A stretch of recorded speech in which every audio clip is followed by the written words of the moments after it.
നമസ്കാരം. പിണക്കമുണ്ടോ ആരോടെങ്കിലും? കേൾക്കുന്ന പലരുടെയും ഉത്തരം ഉണ്ട് എന്നായിരിക്കും.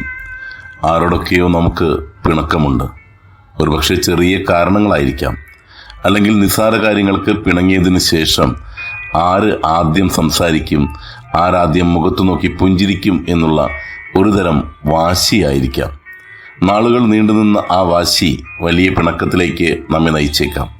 എനിക്കാരോടും പിണക്കമില്ല എന്ന് പറയുന്നത് ഒരു തരത്തിൽ വലിയ വിജയമാണ്.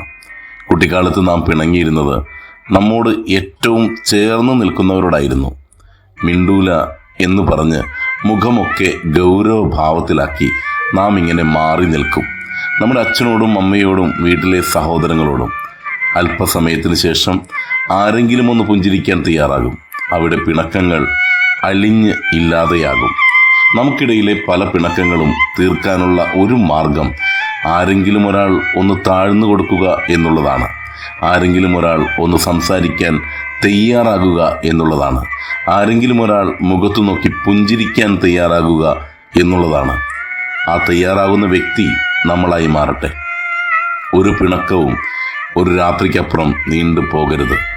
തുറന്നു പറച്ചിലുകൾക്കപ്പുറം അവയൊക്കെ ഇല്ലാതെയാകണം. പിണക്കങ്ങളില്ലാത്ത ഒരു നല്ല ദിനം നമ്മെ കാത്തിരിക്കുന്നു. ആസ്വദിക്കാം. നേരുന്നു ശുഭദിനം.